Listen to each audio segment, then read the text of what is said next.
Well, finally, welcome to the Captain Thomas Espy Post Second Saturday lecture. I'm Diane Kleinfelder. I'm the curator of the Post, which is located inside the Andrew Carnegie Free Library and Music Hall in Carnegie, Pennsylvania.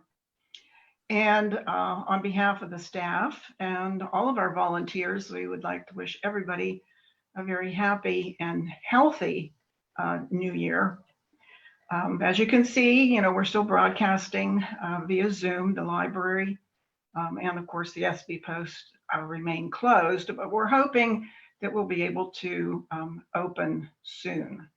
Not promising that we will get back to in-person programming, but we certainly have lectures lined up for the second Saturday. If you're on Zoom watching the lecture, when Ruth finishes her talk, you can unmute yourself and just feel free to ask a question. If you're watching the lecture on Facebook, just type your question into the comment section and Walker will be monitoring those and reading off.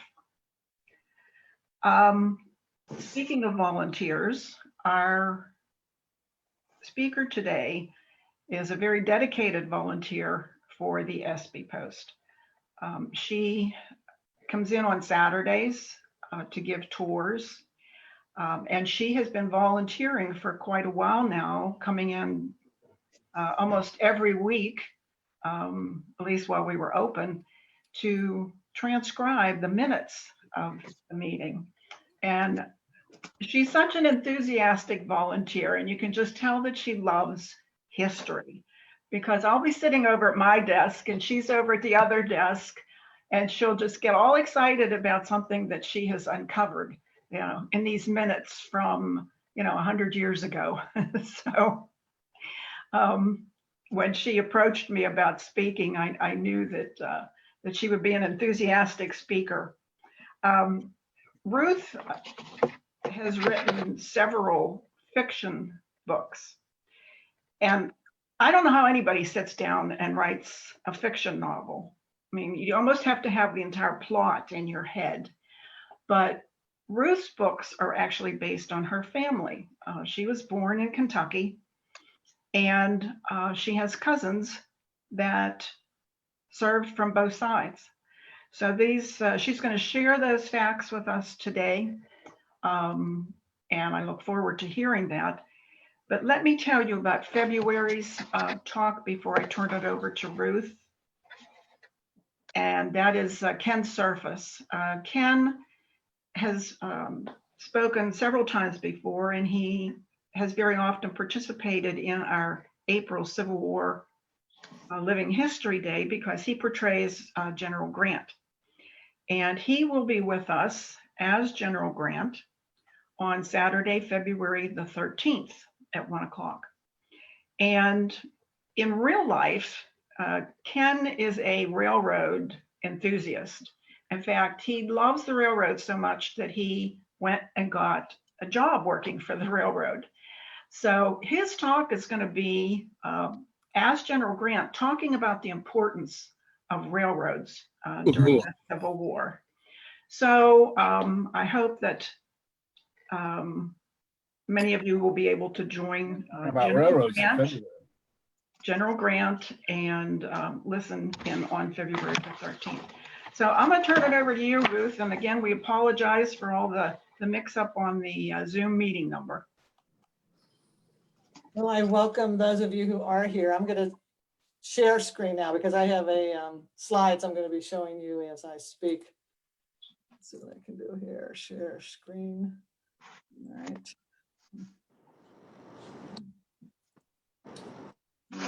Get this going. Slideshow here. From beginning. Okay. Thumbs up. Can you see 3 books? Okay.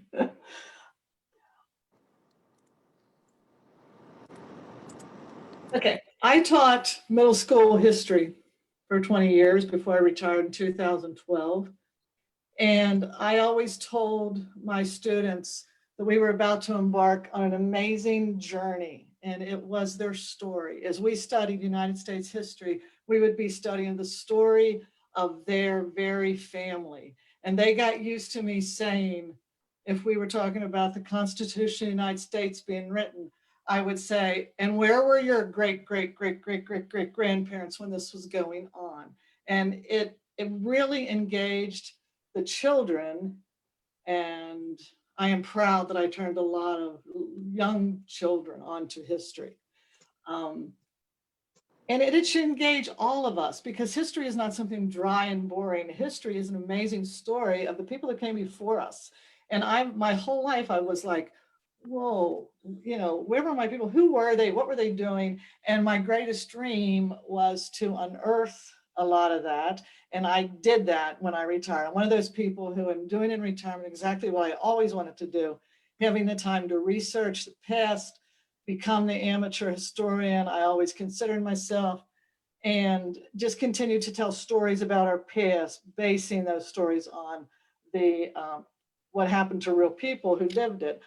The book in the middle, Cousins at War, is mostly what today's talk is based on. Jesse, 53rd Kentucky, the one on the right will also be mentioned. That's also written about Kentucky. The one on the left is the one I'm working on right now. It will be out later this year. All three of these involve what was going on up and down the Ohio River Valley at the time of the Civil War, Kentucky and Ohio. I'm starting off today a little different than I intended. What happened this week almost made me think I didn't even know if I could speak today. But then I thought about it. We are on our new president-elect is about to be inaugurated, and he is facing a very divided nation, the same as Abraham Lincoln was facing when he was inaugurated for the first time. And these are the famous words taken from his first inaugural address. And I just think it is very apt today to remember what he said. So we must think anew and act anew. We must disenthrall ourselves. We are not enemies, but friends. We must not be enemies. We cannot separate. There is no line, straight or crooked, upon which to divide. We cannot escape history. No personal significance or insignificance can spare one or another of us. The mystic chords of memory will yet swell the chorus of union to every living heart and hearthstone, and again touch the better angels of our nature. To understand the Civil War in Kentucky, all you have to do is look at a map. It was of strategic geographic importance. Bruce Catton, the historian, said Kentucky was where North and South touched one another most intimately. Abraham Lincoln said, if we lose Kentucky, we lose the war. It was situated between 3 free states and 3 slave states. It had rivers coursing through it, down each side, across the top, that were the major highways of commerce at the time. It was crossed by railroads that went both north, south, east, and west. This was a very strategic geographic location. I was born and raised in Covington, Kentucky, the farthest north city. It is on the southern bank of the Ohio, across from Cincinnati, then Queen City of the West, which is on the northern side. If you go 80 miles south from where I lived, you are in Lexington, Frankfort, Kentucky, the heart of the bluegrass, also the heart of bourbon country. If you go from Lexington and drive maybe 100 some miles, you're going to be in West Virginia. But it was Virginia in 1860. The Ohio River forms a hypotenuse of a triangle. And in this triangle of northeastern Kentucky are where my ancestors lived and where they had to face the realities of the Civil War. Okay. All you have to do to understand how divided Kentucky was is look at this photograph. There were 2 presidents, both native Kentuckians. Abraham Lincoln and Jefferson Davis were born 125 miles apart and 8 months in age. The politics of Kentucky. We've had a talk at the Carnegie about the election of 1860. And one would think that Kentucky may have been a very pro Lincoln state. It was not. Lincoln garnered little less than 1% of the vote. Kentucky was actually garnered the most votes for John Bell, who was a constitutional unionist, and he stood simply for preserving the Union, for keeping things as they were, with the Union supporting slavery, because that was written into the Constitution.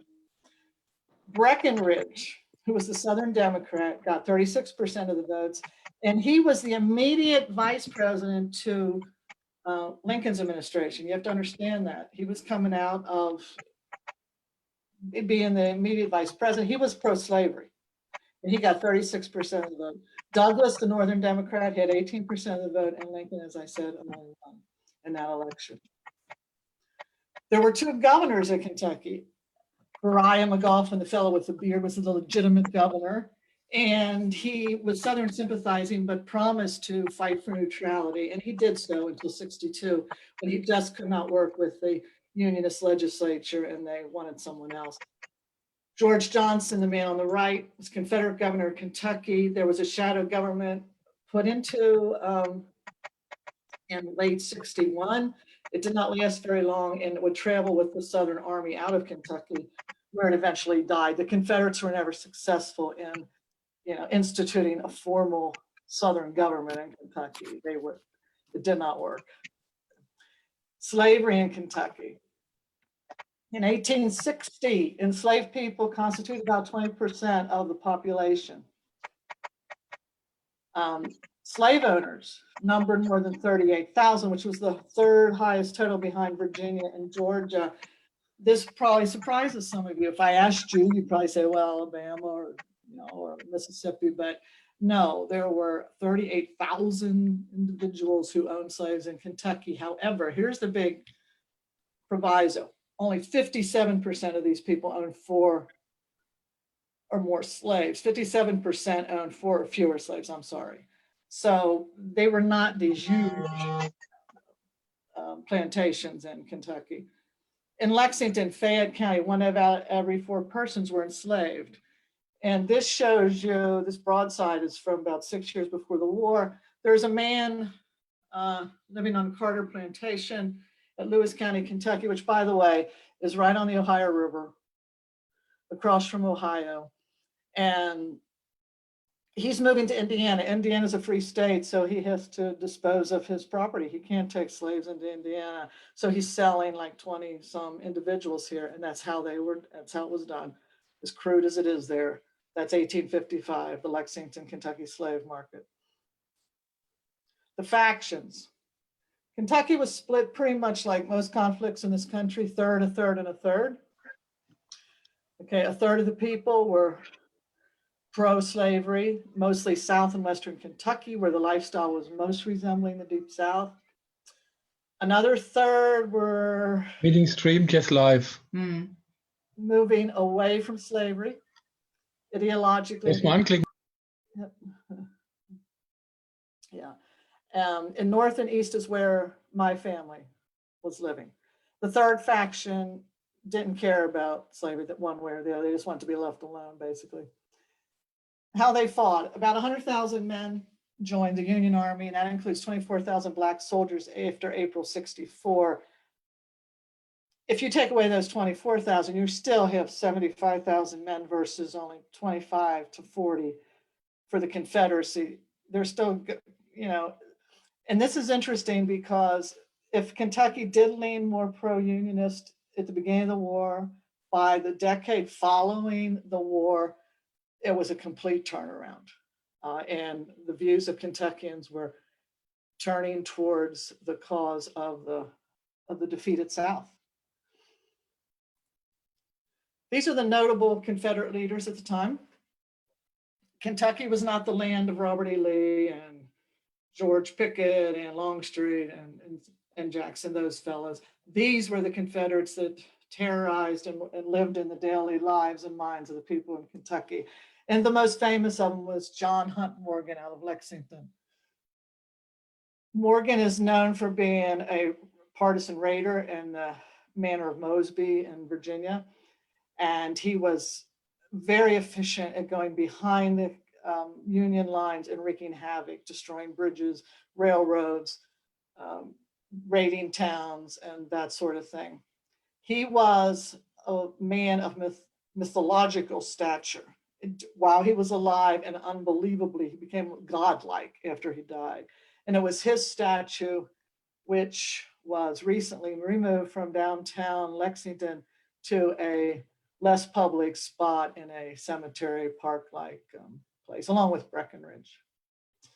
The man on the upper right is Braxton Bragg, who was, the supreme sort of commander of the Tennessee after Johnston's death at Shiloh. Bragg is technically Morgan's boss, but they clashed all the time. And Bragg would be victorious at Chickamauga. He was not victorious at Perrysville in Kentucky or Stones River, and of course at Chattanooga. This man down here is Basil Duke. Basil Duke is another cavalry leader. He is the brother-in-law of Morgan, rides with him a lot, but after Morgan's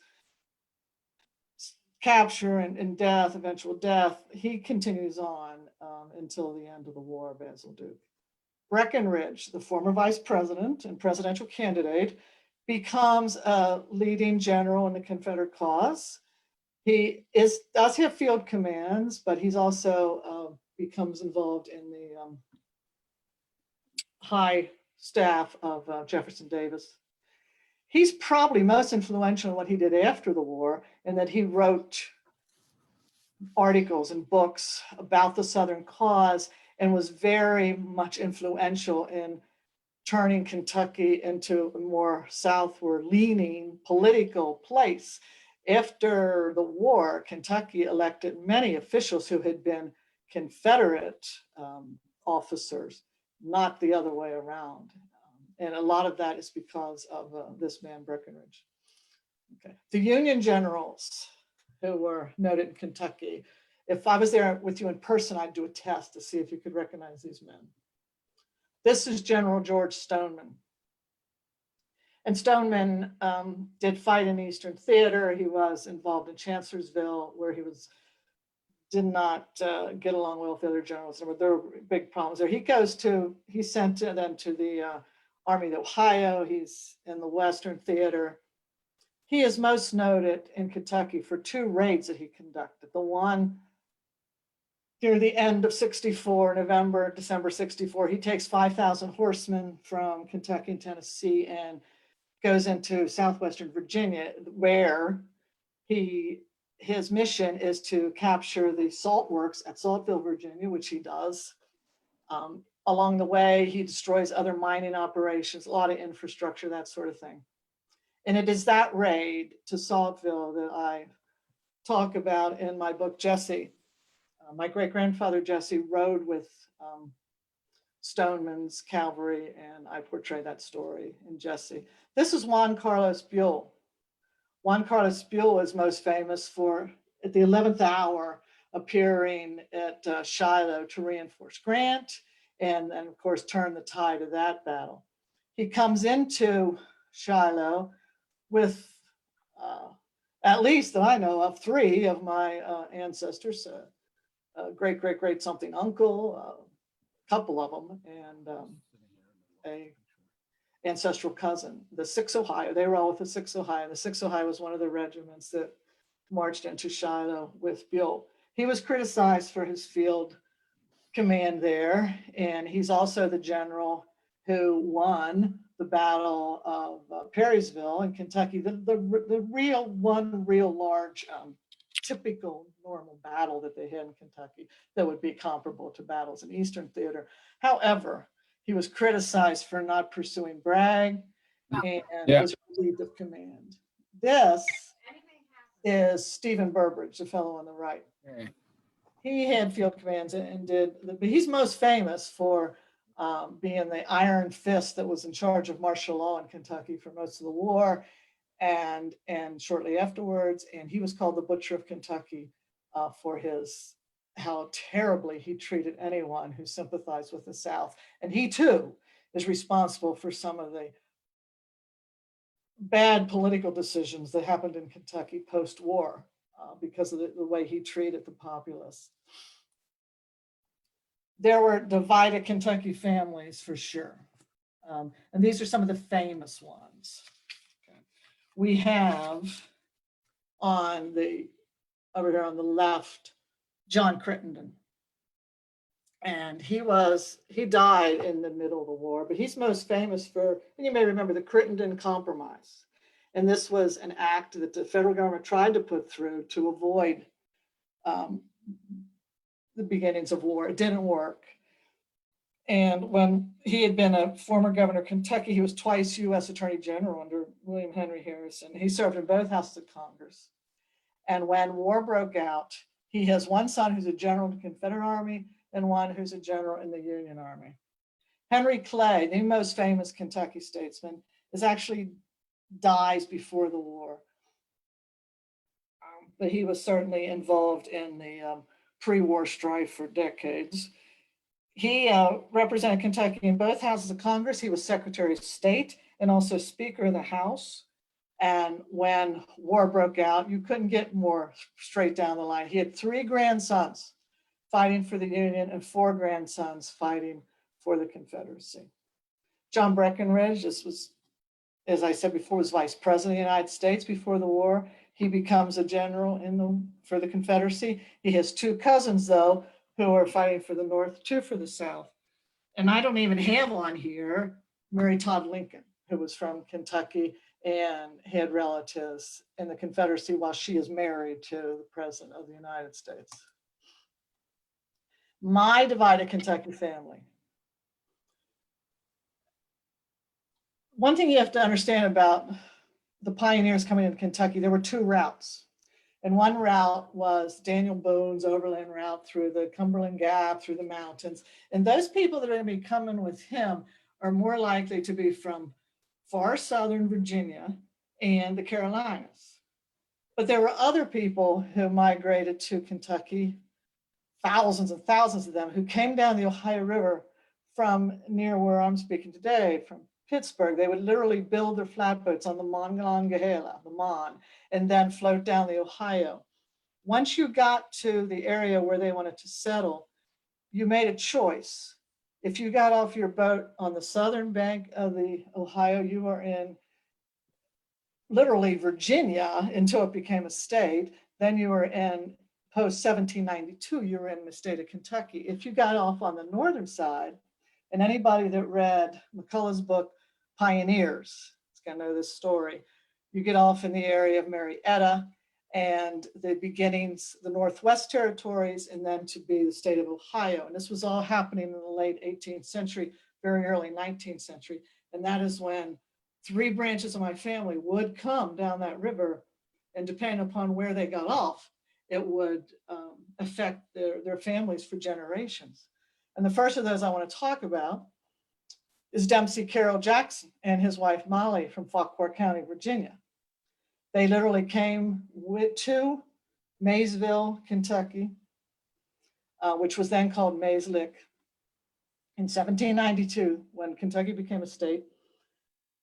Dempsey brings with him 4 slaves, his wife and 2 children. He's traveling probably on more than one flatboat because he is coming with cousins and brothers.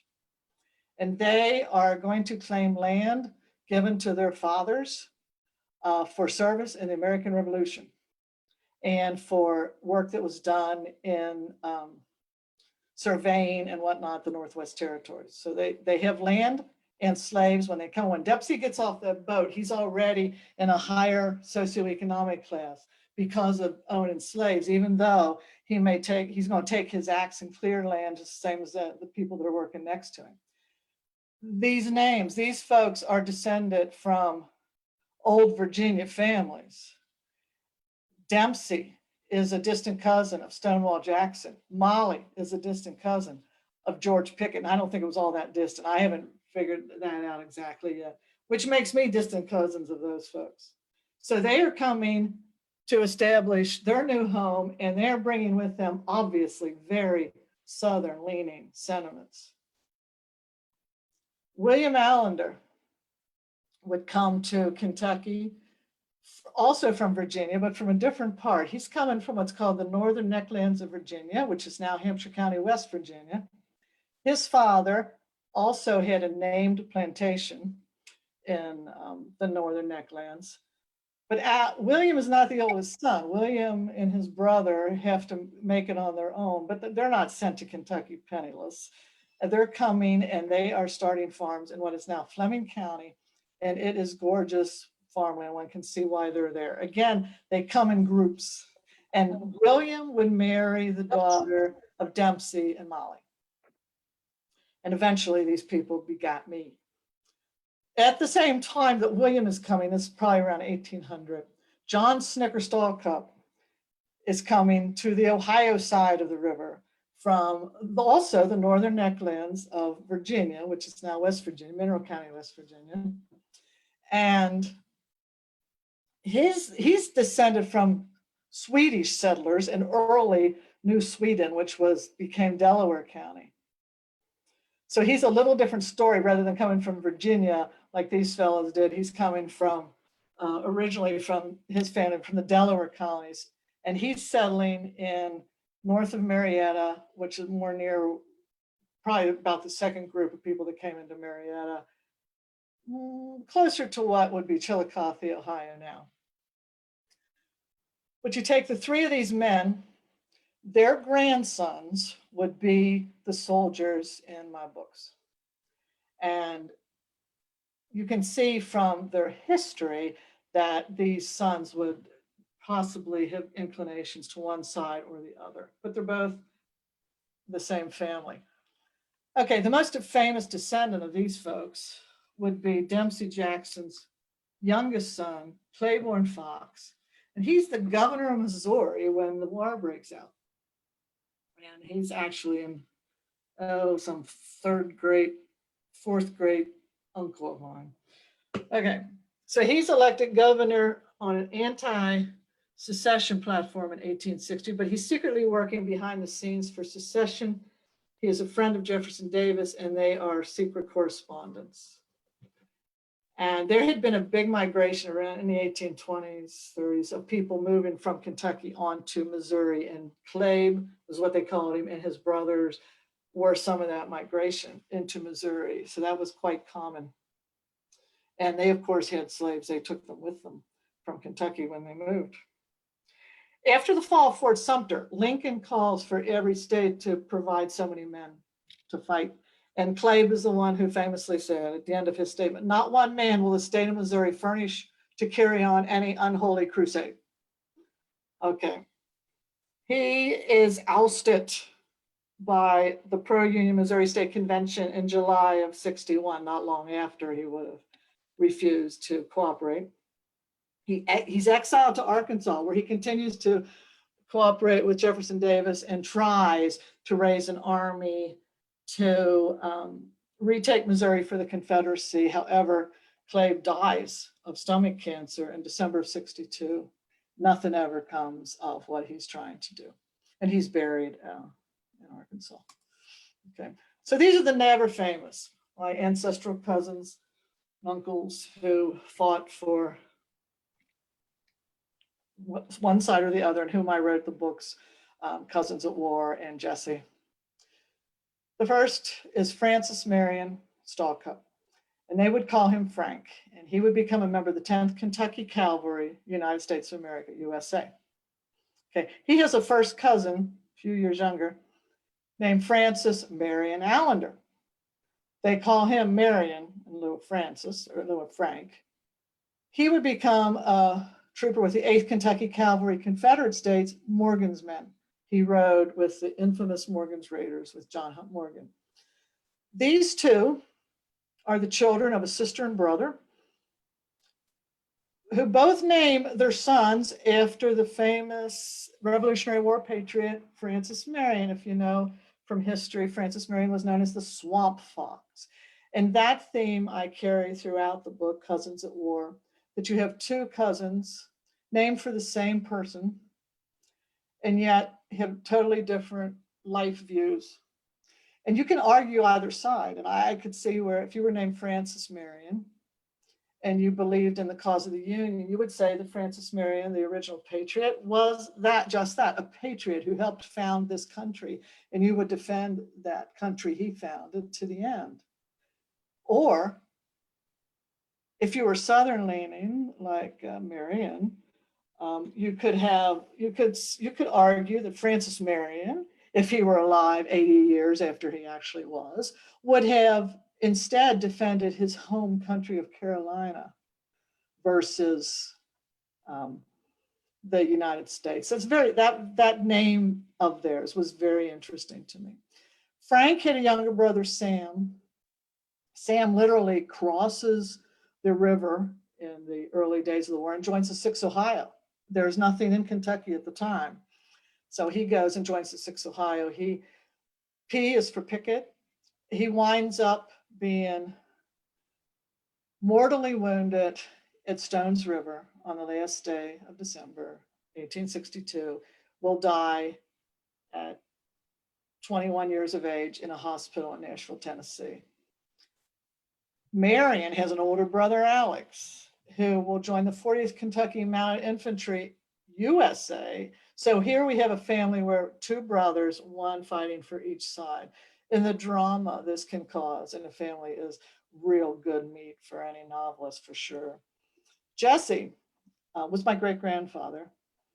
And the reason I am now a daughter of the Union veterans of the Civil War, because of Jesse. Jesse was in the 53rd Kentucky Mounted Infantry, USA. He rode with Stoneman in 1864 down into Virginia. And he was not related to these four, but his wife, guess what, was the cousin of all of them. Okay. Why historical fiction? Because it's magical. You can make a forgotten world come alive, and it is just wonderful. And it's something I've done my whole life. I've just always made up stories and imagined things. This is an old drawing of my hometown. This is Covington, Kentucky. And Covington sits at the confluence of the Licking River, which you can't see on here, it comes in here, and the Ohio. And being right across the river from Cincinnati, it was very strategically important in the Civil War. Practically as soon as conflict started, they had a pontoon bridge laid here and regiments marching across of the Union Army. Covington was never in the hands of the rebels, but oh my goodness, the Northern people were just frightened to death that it would be. They could just imagine artillery here booming away at what was then the Queen City of the West. Covington is surrounded by hills, and these hills were made great fortifications to protect Covington and entree into Ohio. So there were forts all along, and the forts are still there, not the forts, but the names. So where Fort Wright was, there's now a suburb of Covington called Fort Wright. Where Fort Mitchell was, is a suburb of Covington called Fort Mitchell. Where Fort Thomas was, there is a town called Fort Thomas in Campbell County. And the reason, it's always been a strange thing. If you grow up in Covington, you feel like the orphan child or something. There's big famous cities on your northern shore, nobody ever heard of you. And it's all because of an accident of the river topography.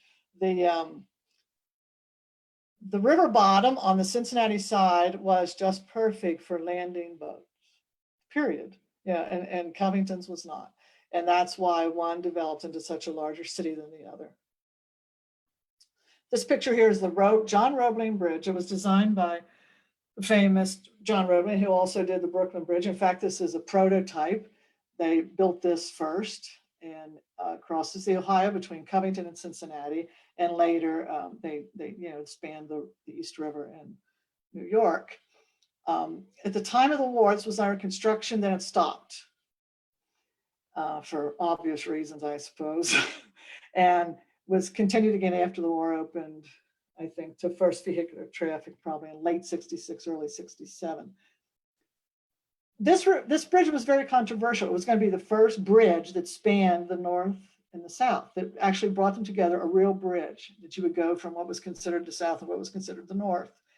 And it was controversial. The people in the South in Kentucky were very nervous, and they didn't call it a super highway, but that's what they thought it would be, a super highway for slaves to escape to the north. You wouldn't think the same prejudices would be held on the other side, but they too really doubted is this a good idea to build this bridge? Because they, the people in Ohio, were very concerned that it would be a superhighway for escaped slaves to move into the north and take all their jobs. Like many, many other stories, it's last in, close the door, and you certainly don't want immigrants coming in of any type. And Cincinnati was knew lots and lots and lots of riots through the 19th century. There were anti-German riots when the Germans flooded into the Ohio River Valley in the 1850s. There were anti-Irish riots. There were anti-Italian riots. There were anti-Black riots that, and those lasted well into the 20th century, popping up. It is still a place where one fears that rioting can easily break out. It always was. The town at the bottom is Ripley, Ohio. At the time of the Civil War, Ripley, Ohio was known as an abolitionist stronghold. Along Front Street, which is on this picture, there were many abolitionists who lived there. On top of the hill, there was a place called Liberty Hall, which is still there, and it's a National Historic Landmark. It was the home of Reverend Rankin, and he was a big abolitionist. And this was a place for the Underground Railroad. This was a northern terminus for the railroad. So he had a signal house where people, like where this figure is, Kentucky, could see up there on Liberty Hill and know it was safe that they would be welcomed and taken care of. Reverend Rankin was a friend of the father of Harriet Beecher Stowe. They lived in Cincinnati, and Harriet Beecher Stowe and her father would visit Rankin. And it was on one of those trips where all of them went to Maysville, Kentucky, which is like 10 miles upriver, across the river. That's all you have to do. You're there in Maysville. And Harriet Beecher Stowe watches a slave auction in Maysville, right near the Ohio River. It is that auction which moved her to write scenes in Uncle Tom's Cabin. So like any good novelist, she wants the best drama and impact for her novels. So she is putting what she saw in Kentucky into, the much deeper South in her novel, Uncle Tom's Cabin. Ripley is known, it was a target for the Confederacy. There were generals who wanted to burn it to the ground. It never happened. When John Hunt Morgan was raiding through Ohio, he went just north of there and through Brown County, where it is located. And there was hysteria in Ripley. But it was well defended by Union gunboats, literally in the water, and militia all around the town. And the raiders did not attempt to go into Ripley. They just kept going, continuing east. The house down here is the Allender House. It's the oldest house in Pendleton County, Kentucky, built circa 1848. And it is the home of one of my great uncles, James Jackson Allender, who is a minor character in the book Cousins at War. And it's cool that it's still standing. I did not have the guts, though, to go up and bang on the door and say, "Excuse me," because I think it's owned by a descendant of his. "I'm your cousin, long lost." Okay, so what do I do? How do I find out about my people? And if this is just general genealogical stuff, you sleuth through genealogy looking for clues about your family. And if you find enough of them, you can recreate their world. The census is the most commonly known, and it is good for a lot of things. You can find out all about your family, who lived in the household. There could be quite a bit of people. You can find out about the neighborhood. Always look on the neighborhood. There's on the census, it'll say, you want to see who else lived in the neighborhood. Do that, because it's very interesting. You will find out that people with the same occupation may live there. People that are related by marriage live there, and you'll find them. And if you don't do that, you miss a lot of the information that can be really interesting. censuses will also tell you if people can read and write, when they came to America, if they were immigrants. It can tell you really interesting things like if they were considered. I had a cousin who was considered an idiot, if someone was blind, that sort of thing. If they were voters, and if they had slaves, freedmen living with them, apprentices, servants. It paints a picture. And that's what I was always doing, trying to paint a picture of the past by digging out clues. City directories, maps and atlases. Don't miss these. These add to this in wonderful ways. City directories just make a whole town come to life. You know how many churches there were and where they were, and the fire departments and schools, and the street where your ancestors might have had their shop, like mine were barrel makers, coopers. You could see what else was in the same area where they were, where the courthouse was, all kinds of interesting things. And so if you're writing stories, if you want to make things come alive, you need to know that kind of thing. Atlases, I found farms of my ancestors, and that was really cool to know exactly where in the county they had their land. Deeds, wills, inventories, marriage records. Oh man, the clues in these are great because you find out the wealth status of people. If they had slaves, where they got them, who they gave them to, inventories that when somebody dies, down to Dempsey Jackson, down to the number of acres he had planted in corn at the time of his death. Inventories show the furniture people owned and what it was made out of, the kind of wood and the floor coverings they had and the cut lamps. I mean, just amazing details that you can find if you can get a hold of wills and inventories. Marriage records give you the names of men who are willing to put up bond. So you had, and witnesses at weddings. So you can find out some interesting things about their social circles that they were traveling in. And it was from a marriage record of my cousin Marion, the Confederate soldier, that I found out at his wedding after the war. It was an officer from his regiment who stood up for him. That tells me something about how he was thought of.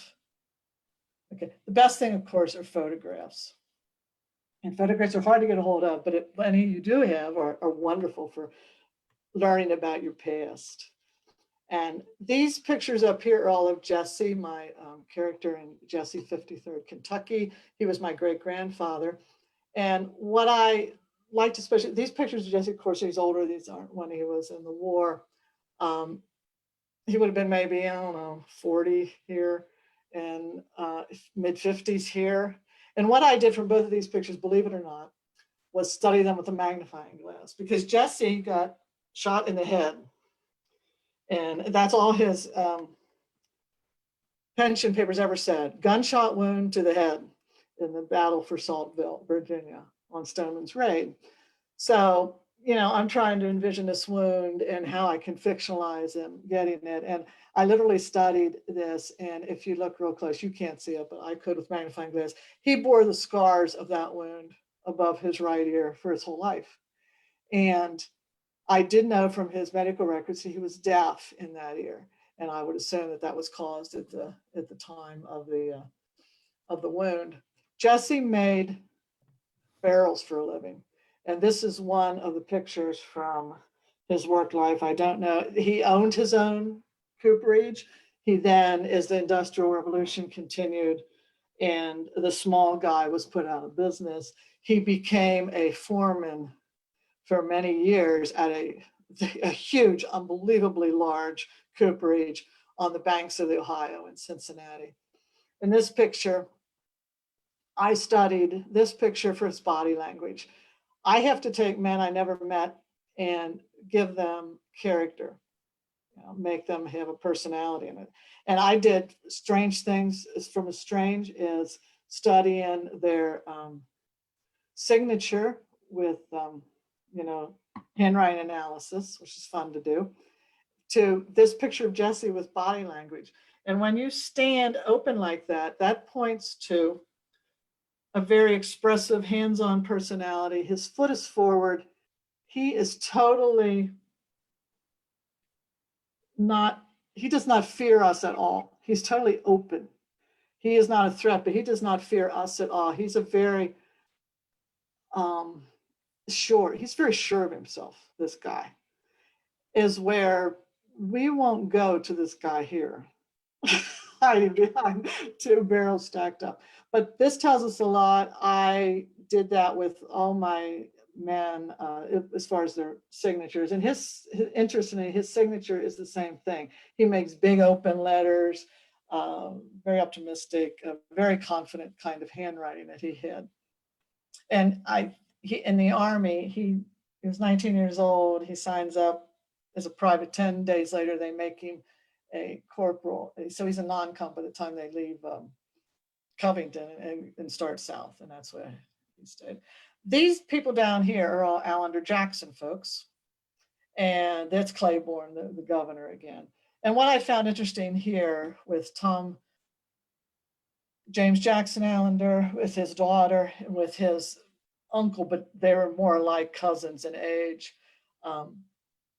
due to family order and that sort of thing, was the resemblance. These people look alike, and their facial features, when you study, they all look alike, and same hair coloring and body builds and that sort of thing. So I could use that in my story. I also was very interested in their clothing. This guy's a farmer. And this picture, he's dead already in 1867 of smallpox. So this fellow, he's getting his portrait taken early in the early 1860 era. And that is no mean feat. This is more like an 1890s portrait, which is more common. This, still having your portrait taken was pretty rare. He's not a dirt poor farmer, in other words. This is his daughter. She is already dead by the start of the Civil War. So this is even an earlier portrait. She and her daughter died, unfortunately, of some, illness that swept through Kentucky at the time. And, beautiful clothes and a professional portrait. Okay. So I consider, the clues I get from things like the census is building a skeleton. Then I really have to flesh it out. You're making characters for a novel. You gotta really flesh out who these people are, how they would have thought about things, etc. And that's where the research comes in, a lot more research of books and newspapers and family lore. And I talked to a bunch of cousins, as many as I could find, that would tell me anything they ever knew about the past or had heard. And that's where I came up with the wonderful potions of my great-great-great-grandmother, Martha Stallcup, and that I used in the story, Jesse. And she was one of those who had a remedy for everything and kept it in a jar. And no matter what was wrong with you, you drank her potions, and hopefully you would survive. I found out a lot about my character, Tom Allender, in Kentucky, his many land dealings. He got sued all the time. These things are in the public record in the archives of the Pendleton County History Society and Library, and it just painted him as being kind of a risk taker, a bit of a rogue, and that's great for a novel. John Stallcup,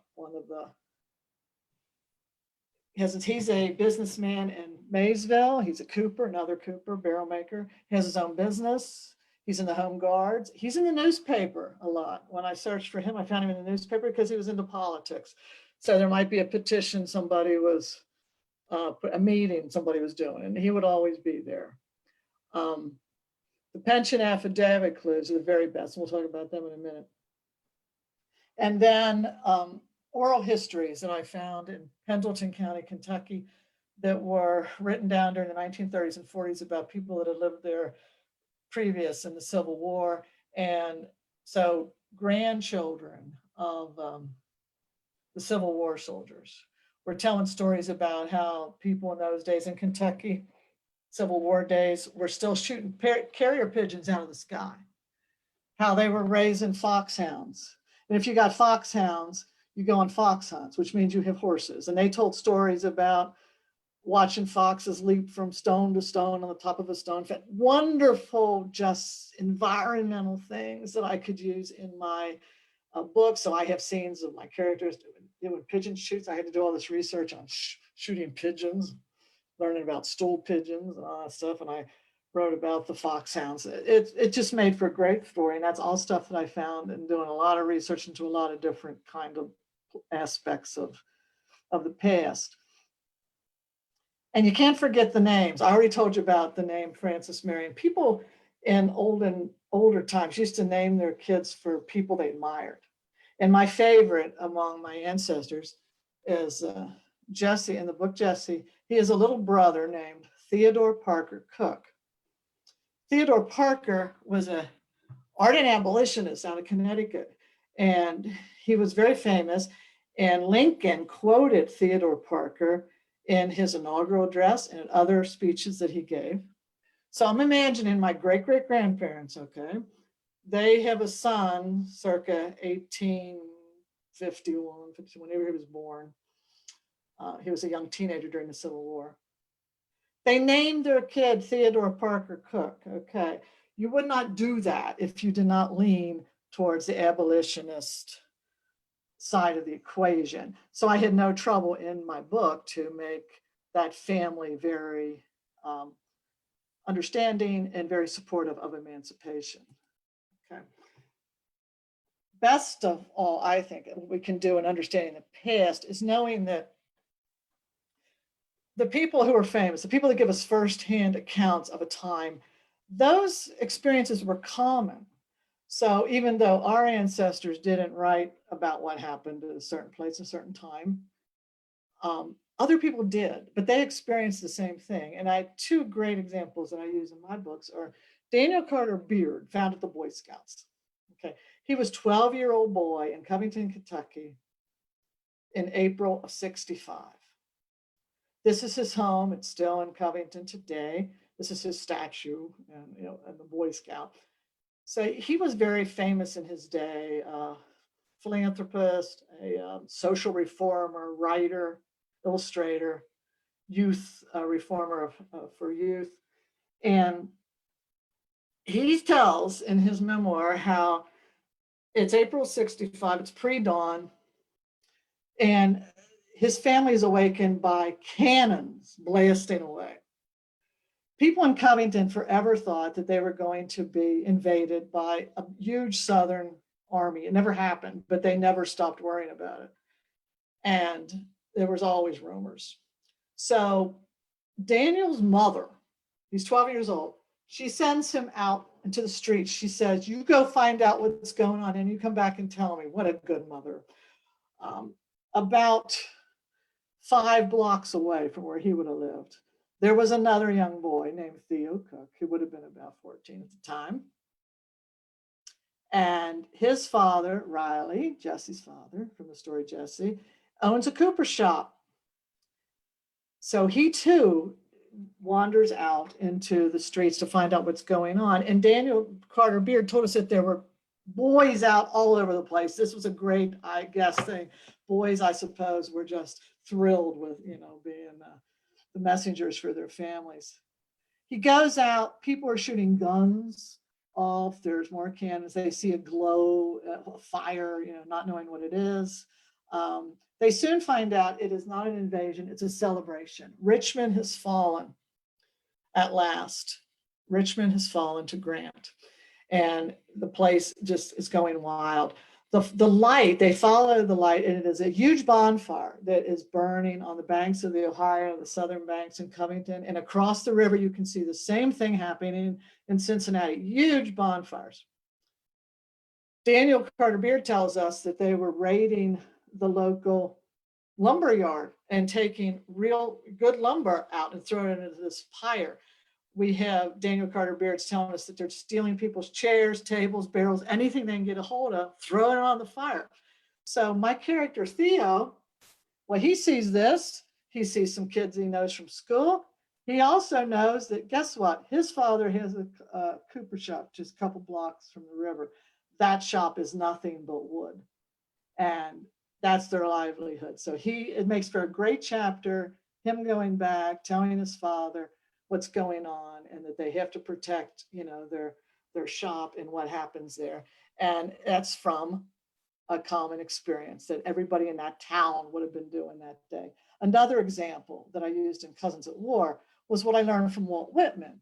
He was not only a poet, but a very good memoirist and journalist about the war, and a Union hospital volunteer. And he talks at length about how he sat with the wounded, how he held their hand, how he read them books, how he wrote letters for them, how he learned to dress their wounds, and how he found this a humbling and an honorable thing to do. And I used his firsthand account for a common experience that I used with my character Sam, who was wounded at Stones River and then dies in a hospital in Nashville. Okay. My favorite, though, is historical newspaper research.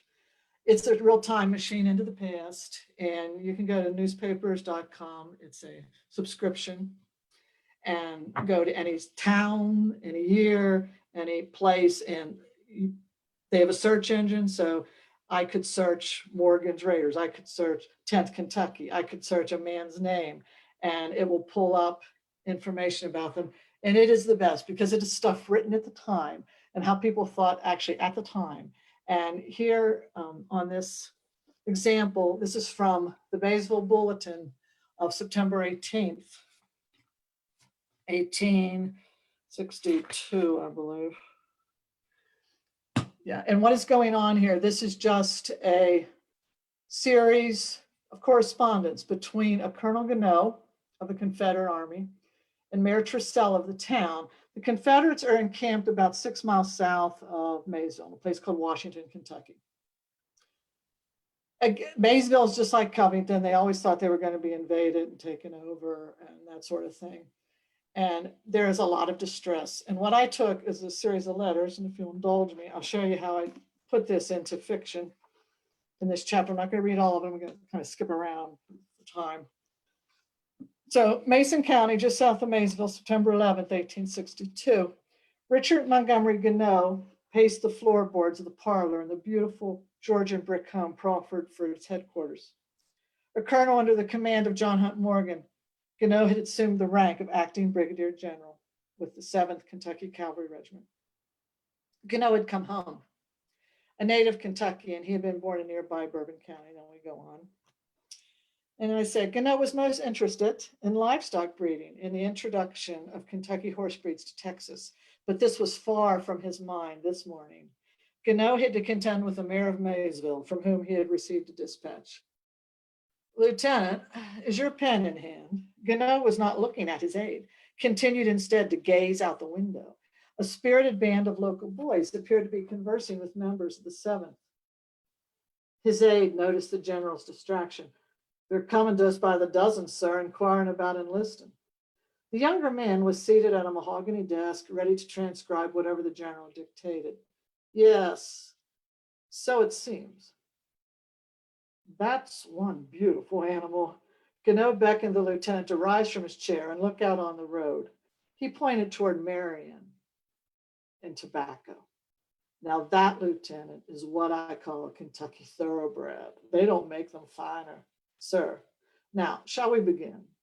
To Mayor Tressell, blah, blah, blah. And then I put this entire letter in the chapter.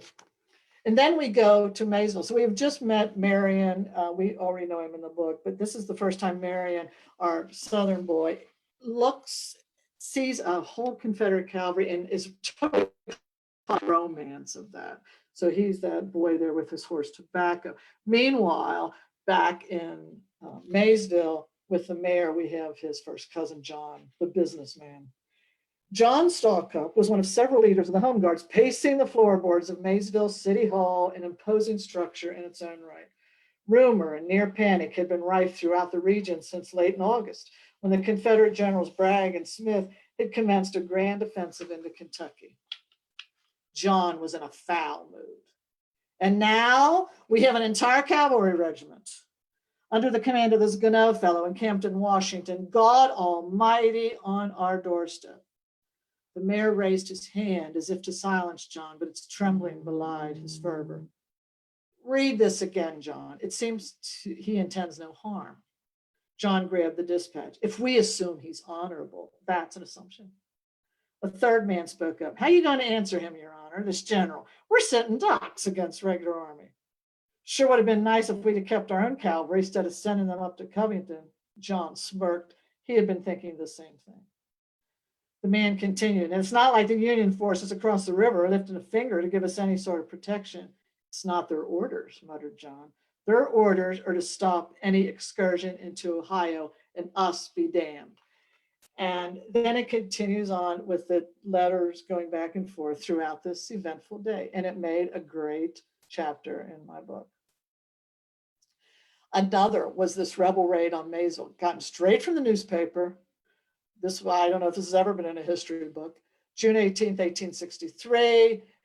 It says, "On Sunday evening last, 14th, about sundown, the people of Maysville were perfectly surprised and astonished at the sudden entrance into the city of a force of rebel cavalry, numbering about 250 under command of Captain Peter Everett, formerly of Mount Sterling. They came in on a full charge, weapons drawn and shouting loudly.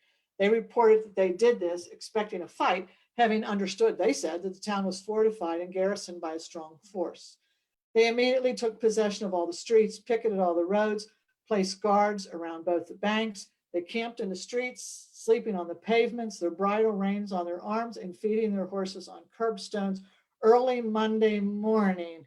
Now, what writer worth their salt isn't going to write a chapter that starts right there, early Monday morning? My character, Ruth Stallcup Allender, has some of these soldiers banging on her door, demanding breakfast. And if you want to know what happens to Ruth, I have a book you can read. It's called Cousins of War. All right. Another thing I got right from the newspaper was what was happening with her brother Frank in the 10th Kentucky. There it is.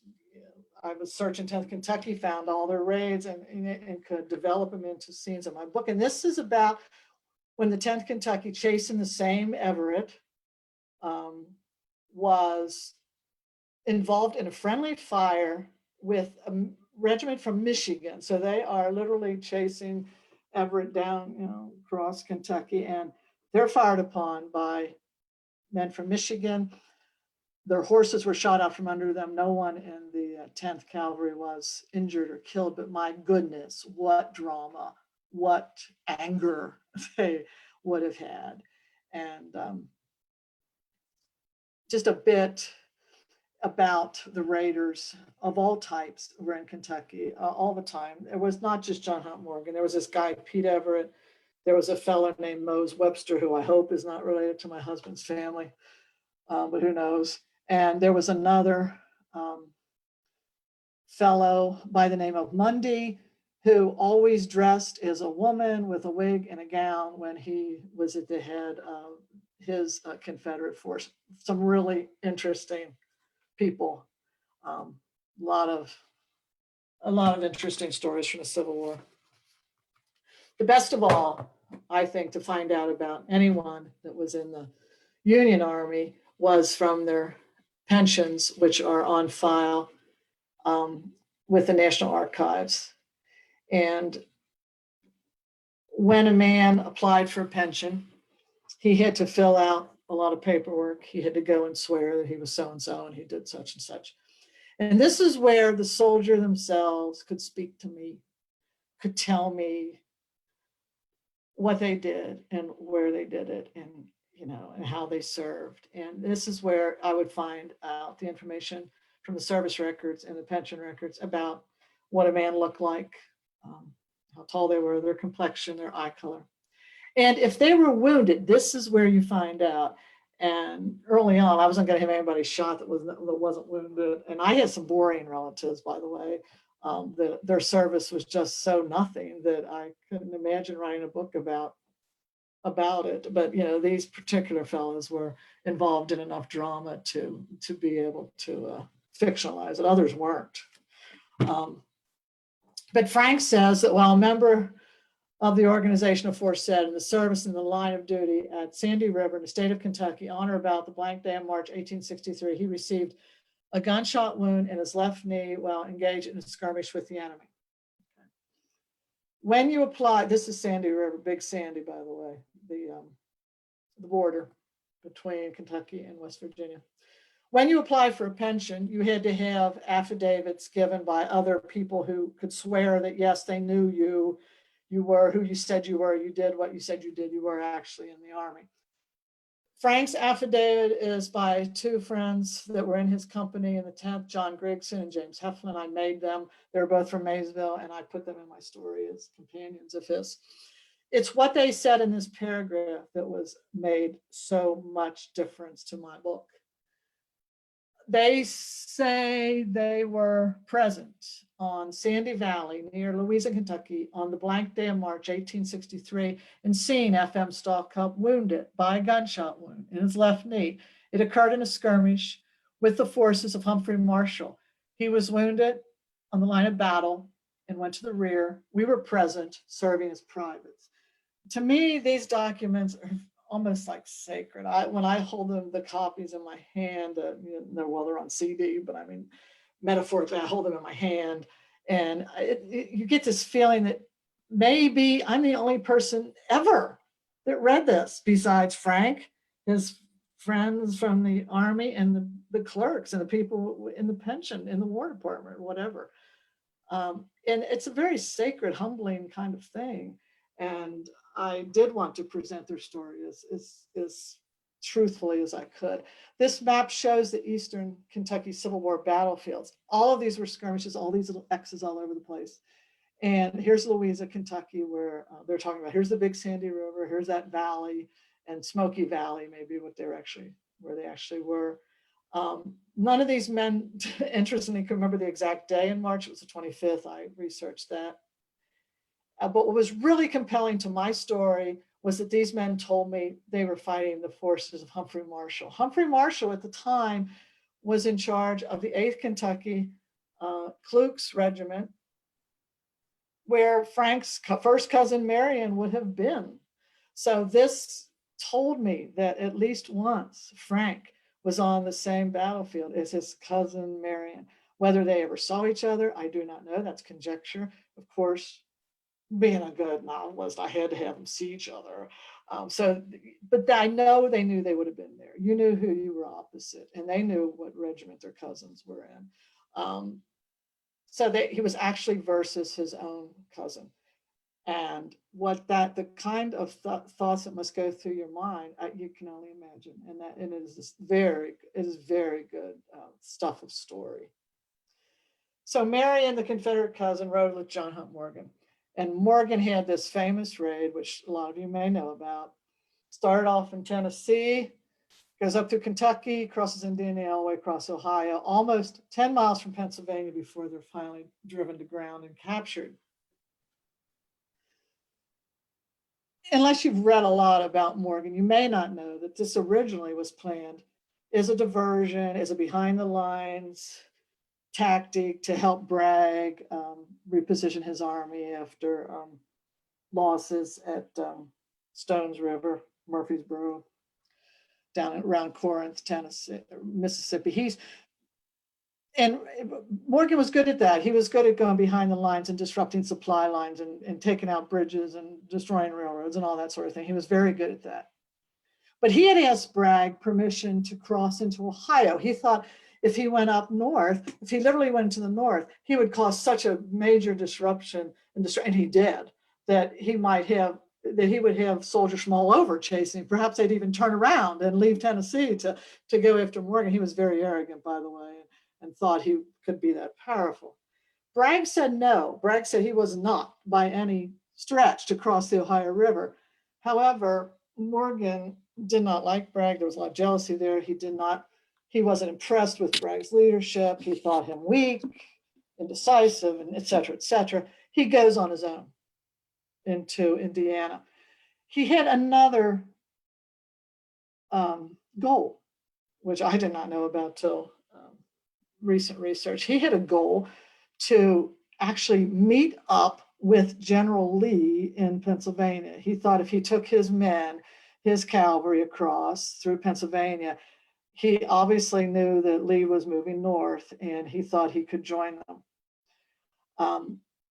But it had been a very, very wet spring, and the weather literally held Morgan back by weeks. the roads were a mess and muddy, and the rivers were so swollen that crossing them, fording them was impossible. Crossing them was, an act of taking your life in your hands, but they did it. But it held them back. And by the time they're no further than Corydon when they read about Gettysburg and the fall of Vicksburg. And Morgan was absolutely dejected and disheartened, but he continued his eastward raid anyway. But now they were trying periodically to cross back into Ohio, back into Virginia and Kentucky for safety. But the Ohio had gunboats all over it, and they were being chased mercilessly by Union cavalry units. Okay. This is one of the million, I think, newspaper articles about Morgan's raid in the Ohio and Indiana papers. This is one of Morgan's battle flags. Just to show you a little bit, it says they reached Corydon Thursday evening at 5 o'clock, and without even demanding a surrender, threw a number of shells into it among helpless women and children. And then it goes on to talk about some men who tried to oppose them, a minister named Glenn. They shot him, left him to die, burned to death, but his wife drug him out of the house. They also killed this fellow, Garrett Hunt, and William Frahey. So they're putting this stuff in local paper. The people there were just unbelievably frightened of these raiders. They were horrible. And it says at Corydon, all the stores and houses were rifled, and they just go through town, burning, stealing, taking everything they want. And when they entered there, they captured 500 of the home guards, and they would rip down the telegraph lines. They would burn the bridges behind them, of course. And I just want to share with you, if you indulge me, how I took from some of this, how I took Marion and his horse Tobacco into Corydon. The sunlight glinted off the raised swords of the regimental commanders. Charge! The command ripped the stagnant air, thick with humidity.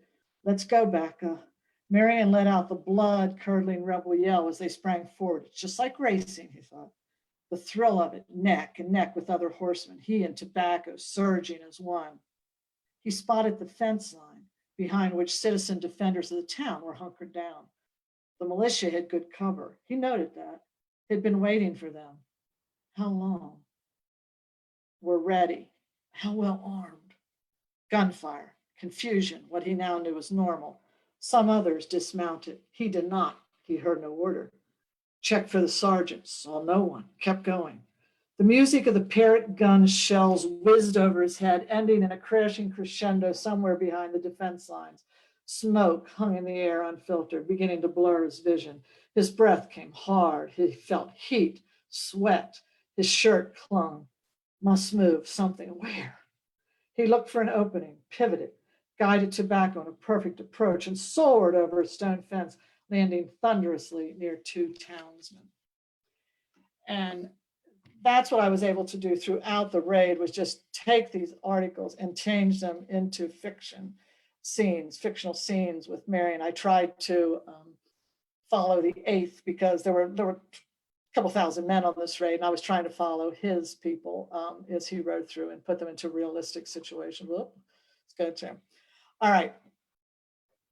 There are records in National Archives for a prisoner of war, and Marion winds up a prisoner of war at the end of this raid. He is captured at Saltville, Ohio, July 26, 1863, at which point he claims to have been loyal. This boy was a good talker, and that's the conclusion I came to with him. He was received at Camp Douglas, Illinois in August of 63. He stays there until he is sent in February of 65 to Point Lookout in Maryland, where they had another prisoner of war camp. And from there, he's taken to Richmond and exchanged 1-for-1 with a Southern prisoner. And you'll see here, if you've been looking at this, that Camp Douglas, there were 6,000 Southern soldiers who died there during the years 1863 to 1865. It's located near present-day University of Chicago. And the full extent of the brutality in this northern prison camp was pretty much suppressed by Northern officials for generations. And it is a disgusting story, what was done there to the boys who were captured. And it was a place that was rife with corruption, corrupted guards, corrupted superintendents, corrupted politicians. And I, made various chapters that dealt with Marion being in prison camp, including one from about the 8th Kentucky, where his men, the numbering probably about 80 at the time, privates and non-coms, the officers were sent to a different prison camp, and they are literally digging a hole to escape. They are caught, they are taken out in the December snow, and they are made to stand in a line, one next to each other, and told not to move. If they were to sit down, they were to be shot dead right there. Orders of the superintendent, those guards there. And the point of this was to force those who were the actual diggers to step forward and admit it. They had 80 men, they had all rode together, they were all friends, and they were all refusing to give up the actual people who were the diggers. So they stood there for the longest time. People did succumb, and those couple were shot and killed and pulled out of the line. And eventually men then did step forward and say that they were involved in the digging. And of course, that was a very dramatic. And those 20 or so souls were thrown into what was called the dungeon at Camp Douglas. And it made for a very hard chapter to write, but I think it made a good story. I did find out more about Marion's military records, not from the National Archives, but from the archives in Frankfort, Kentucky. In early 20th century, they had pensions for the widows of soldiers. Marion died in the late 1890s, and his wife applied. And through her and his companions, DJ Wallen and John Chanot, who are in my story, we learn about when Marion enlisted, where he enlisted near Murfreesboro, and how he was with Morgan all the way up to the end of that raid and sent to prison camp. Okay, this is a romanticized painting of Morgan. Like I said, he was like the Southern Cavalier type cavalryman, much beloved in life and in death, up into, just recently where they removed his statue. He had novels written about him. He had stories written about him. He was lauded throughout the South. He was given proclamations by Davis when he was living. His men were lauded as, being the best of the best, et cetera, et cetera. This is a piece of sheet music, the General Morgan's Grand March, Officers and Privates. There was more than one song written about him. And this is a modern picture I took of one of my recent visits to Bracken County, researching this book and visiting spots. And Bracken County is considered to be on the outer bluegrass. Today, it's like 250 square miles or so, and only has less than 5,000 people living in it. Today, still, it probably looks like it did during the time of the Civil War, with just these gently rolling farms, tobacco and corn being their main crops. And that's where most of Marion's Company I of the 8th Cavalry were from that county. And so were his brothers, comrades from the 40th Kentucky Mounted Infantry. They also came from that county. And then again, it was such a divided place. This is the final roll call for my soldiers. Frank is buried in Falmouth, Kentucky, about 15 miles or so away. His cousin Alex is buried in Berlin, Union soldiers both. Alex's little brother, maybe a mile away, the Confederate soldier, is buried in Lenoxburg, Kentucky. Jesse, my great-grandfather from Covington, is buried in Linden Grove Cemetery. He is the only one buried, as you can see, this is Jesse's grave, in a plot of all soldiers. And that's because Jesse was in the GAR. He was my Grand Army of the Republic veteran, and he's buried in the Garfield Post number 2 from Covington. And this cemetery is very unique in that, imagine a dirt path right here underneath these two flags. And over here are the Confederate graves from the city of Covington. So this cemetery honors all its sons every Memorial Day, as you can see, from both sides of the conflict. They consider them all honorable sons of Kentucky. And it is very moving because they face each other. Their stones face each other in death the same way they would have during the war. Okay, these are just some of the books and websites that fed me. I'm probably one of the very few people that put a bibliography in the back of my books, but I do because I just want people to know that I try as hard as I can to make it realistic, even though it's a fiction book. And it's just some of them. I had like a million different places I did research. And I'll just leave this up. I suppose this is where my books are available, paperback and Kindle. You can get them through my website. I have direct links to Amazon. Or you can go to Amazon.com and search Ruth Ochs Webster and books. Make sure you put my middle name in there because that makes me special. There's a lot of Ruth Websters, but there's nobody else with my German maiden name. I will give you an autograph copy of my book gladly through direct mail. Just contact me through my website, this email. Jesse and Henry, a book I didn't talk about today, are on Audible, and Cousins at War is about finished. Cousins at War is coming to Audible within the month, I would think, and it is narrated by the most fabulous fellow from Atlanta you could ever imagine, who does great accents, and he's just wonderful. He makes me cry. He's so good. And Henry, and I guess that's it. I know I talk too long, but I get going, I can't stop. So, questions? That was very interesting, Ruth. My goodness, the amount of research that you have to do for a fiction novel, I mean, it comes through that you're dedicated to what you do. But I did have a question. One of the sources that I think that I would go to, but maybe they didn't write regimental histories for these regiments. Are there any regimental histories that you were able to find? It was very difficult. I did find a roster and a regimental history for the Confederate one, for the 8th Kentucky. The Northern ones, no. Because I think because they were small and more insignificant. Now, when I did my book, Henry, which is about the Eastern Theater, a fellow from New Jersey, yeah, there was a big one on the Jersey 3rd, the Jersey Brigade, but not on these smaller ones. It was very sparse what I could find out from regimental histories. That's okay. Ruth, we have a question in the Zoom chat from Abby Vigele, who asks, is Henry Clay the same person or family who were famous in the steel industry of Pittsburgh? Is she talking about Henry Clay Frick? I think that was his middle name, and I don't know why, but is she talking about Frick, I imagine? That would be my guess. Yeah. Yes. Yeah. I'm sorry. I have no idea No. if he was related to him at all. Henry Clay's originally from Virginia. I mean, he was born in Virginia, but he moved to Kentucky, and that's where he spent his adult important part of his life. But they claim him in Virginia too, though he's ours. He's a Kentucky man.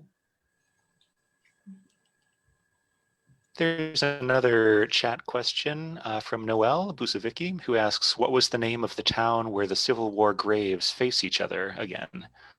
Covington, Kentucky. It's right across from Cincinnati, and it's called Linden Grove Cemetery, and it's a National Historic Landmark. And it contains one of the GAR monuments. There's a list of GAR monuments all around the country, and that's one of them that's in there.